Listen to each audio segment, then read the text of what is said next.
Hi guys, welcome back to Conversations with Elena Kimaru. Thank you so much for sticking around, and for those who've subscribed, I appreciate you all. For those who watch my video, I appreciate you more.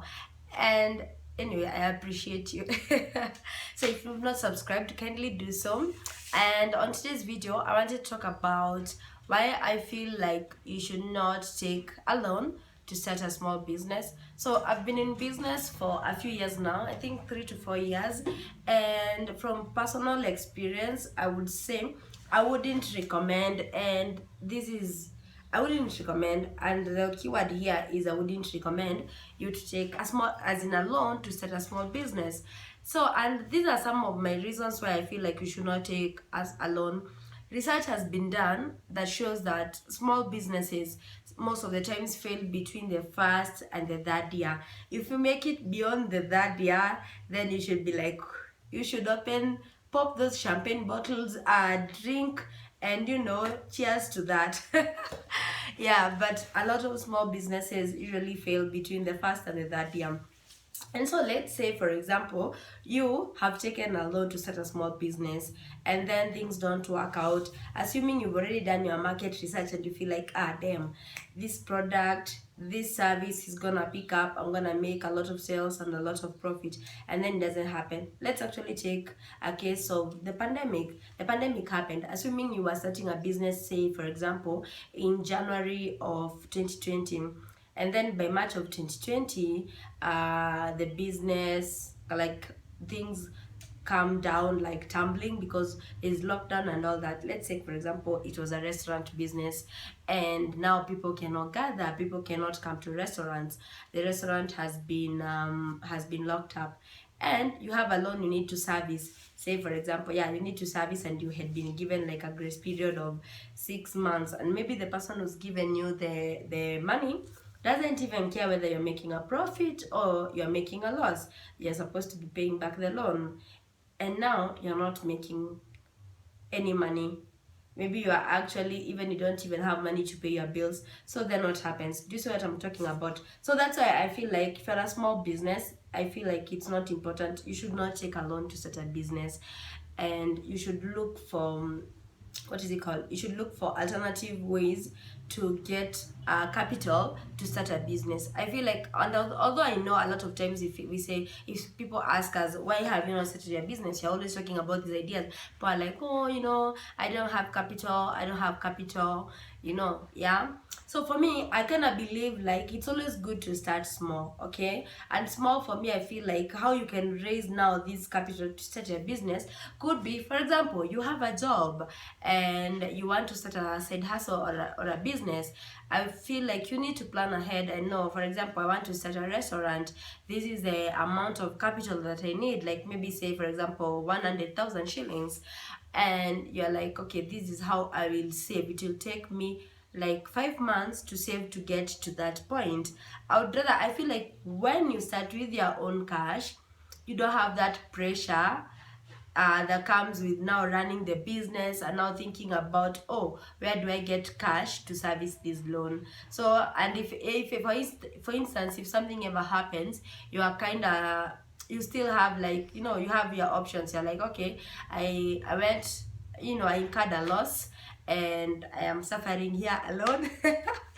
But I don't owe no one, okay? So something else I would recommend is, if you cannot be able to raise that capital yourself, you could look into your networks, like people. And by the way, let me ask this question: how comes it's so easy to like fundraise for a wedding? And I am not against weddings, but if you even tell people that you have this brilliant business idea and you want to start a business, no one fundraises for you most of the times.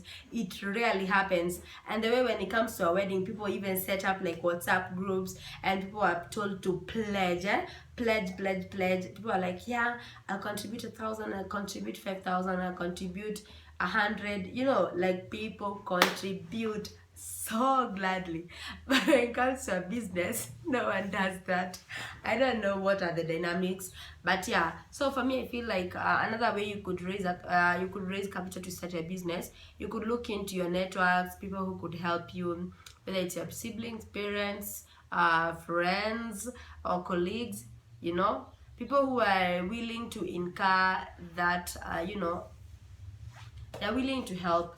And then also you could take, like, for example, there are people, you have an idea, you could approach people who have money but they don't have ideas, like they invest in the idea. You'd be like, either I'll give you 50-30, or like you take 70-30, or you take 50-50, or you take 60-40 in terms of shares, and then you can run the business. Because I feel like there's a lot of people out here who would love to have a side hustle. They don't even have ideas, but they have money. So those are people you could look into, and you can talk to them and tell them, okay, I have this idea, this is how I feel it can run, and I'm only stuck at the capital. Could you help me with the capital?